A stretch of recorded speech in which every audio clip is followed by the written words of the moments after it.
Okay, welcome back to example 8-9 in our physics class.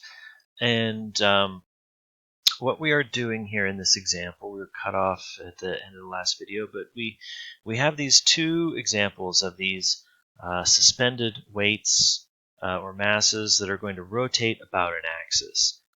In part A of the question, the axis splits the difference between them, so they're 4 meters apart.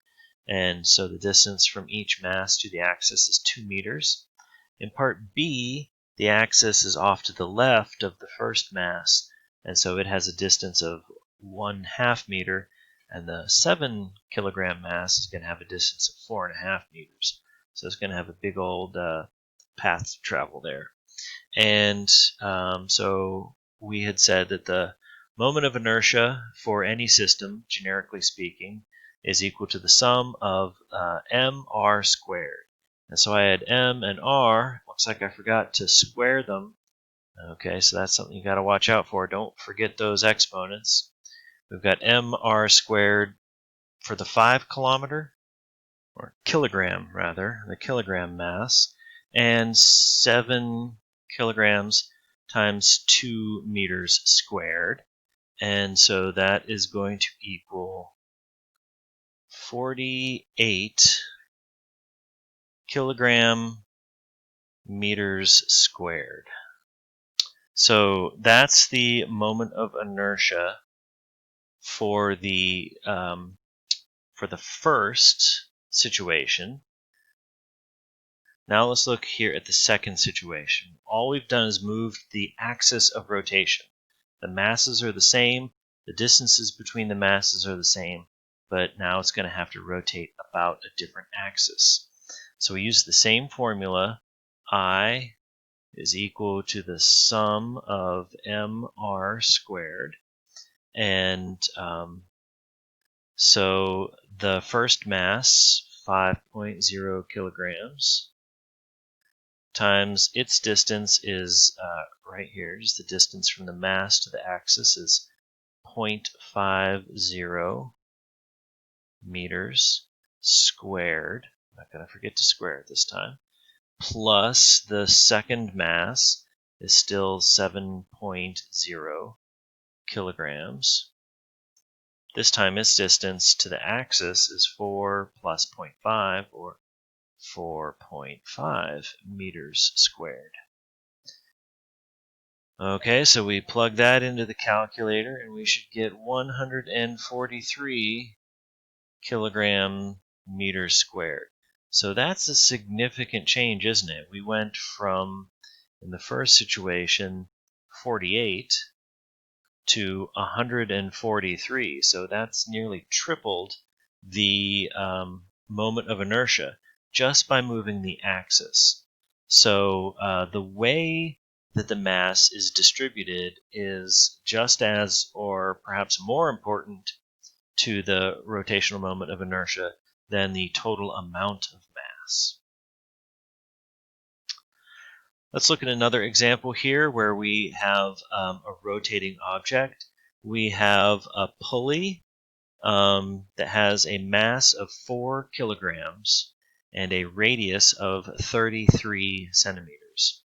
And it's got a rope wrapped around it. We're going to pull on that rope, and it is going to accelerate the pulley from rest to an angular speed of 30 radians per second in 3 seconds.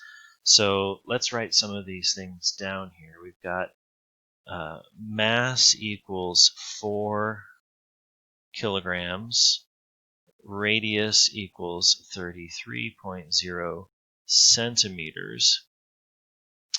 Angular speed starts from rest, so the initial angular speed is 0. The final angular speed is 30.0 radians per second, and time is 3 seconds. Right off the bat, I'm seeing centimeters here. We don't like centimeters, we like meters.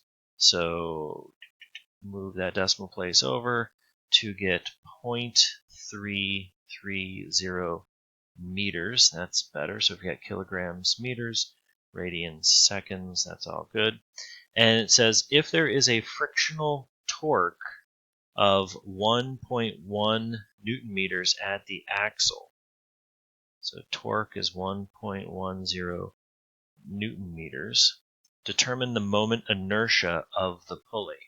So what we're basically saying is the amount of torque required to rotate the pulley is this. So from that, we should be able to determine what the moment of inertia is.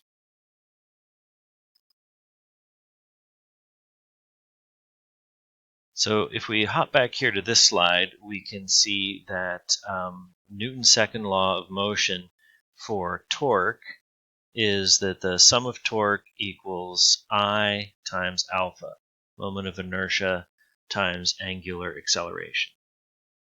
So I will start with that and write down that the sum of torque equals I alpha. So what are all of the torques? We actually have two torques going on here. We have the torque that's going to be caused by the force, and then we have a friction that is going to oppose it. So the friction torque is going to be clockwise. The torque caused by this force is going to be counterclockwise.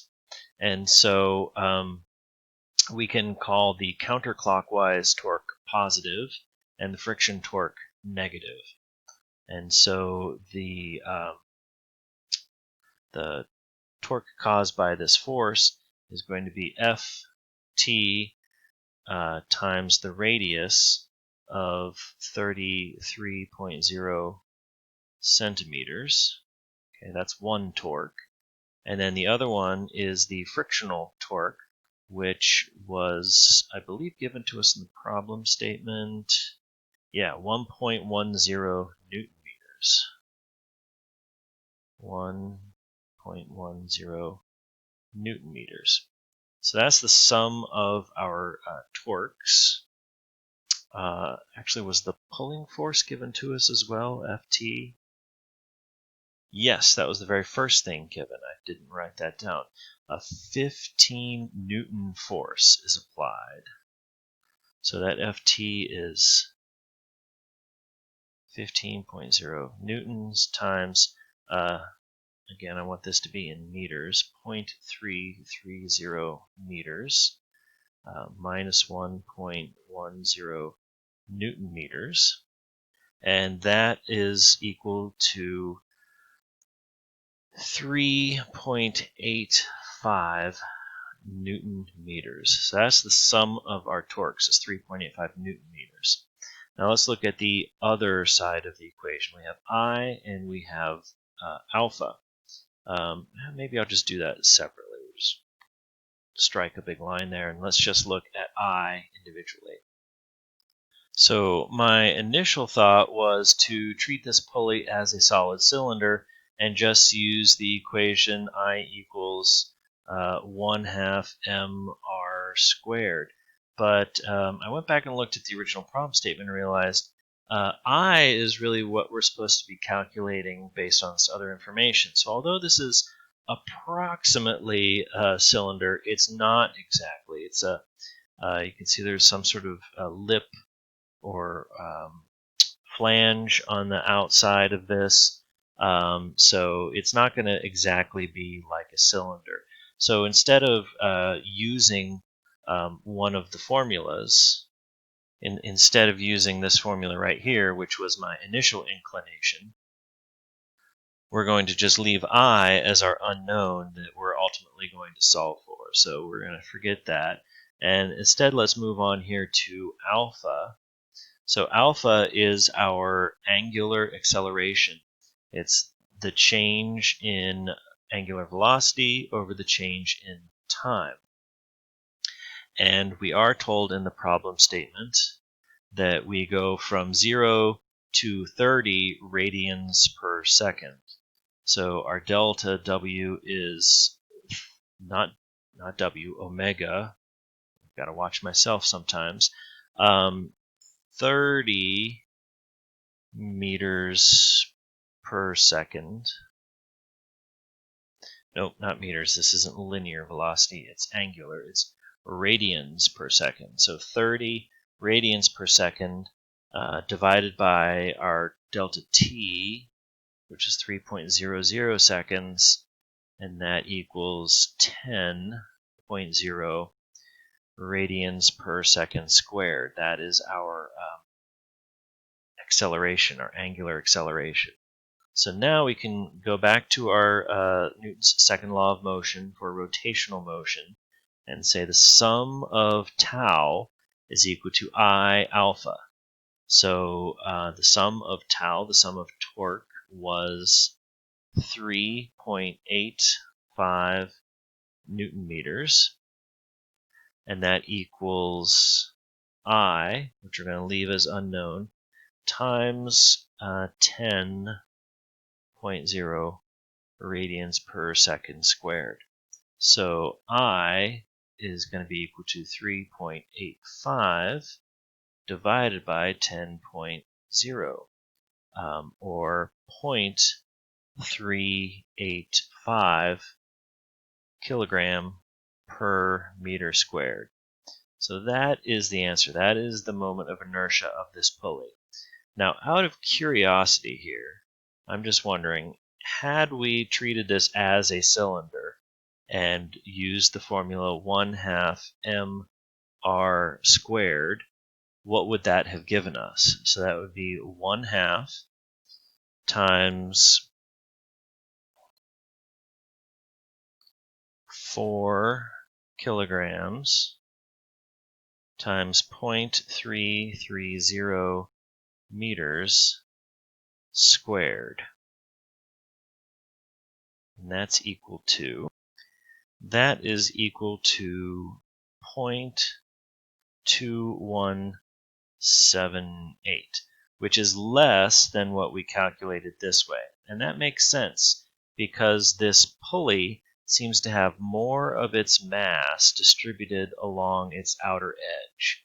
And if more of the mass is located farther away from the center of the rotation, then that's going to make the moment of inertia larger. So had we used that formula for a cylinder, we would have been underestimating the moment of inertia of that pulley. So we can calculate the amount of kinetic energy of a rotating object by taking a look at kinetic energy for linear motion is 1/2 mv squared.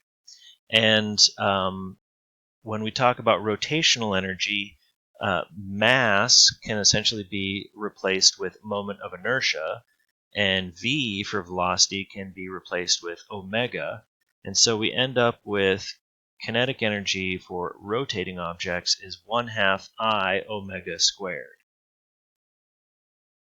And so when you have an object like a wheel that is both spinning and translating down the road, we can look at the total amount of kinetic energy that object has by summing both its linear translational kinetic energy, 1/2 mv squared, and its rotational kinetic energy of 1/2 I omega squared. And the subscripts here are indicating the center of mass, where we need to describe how its center of mass is moving down the road. So the total amount of kinetic energy is the sum of those two different types of kinetic energy. So if we're going to solve a problem using the conservation of energy for a rolling object, we need to make sure that we keep both of those types of kinetic energy in mind. And we have here an example problem that involves just that type of problem, where we have a sphere that's going to roll down a ramp. And we're going to solve this problem using the conservation of energy. But we're just about out of time for this video, so we'll have to solve this example in the next one.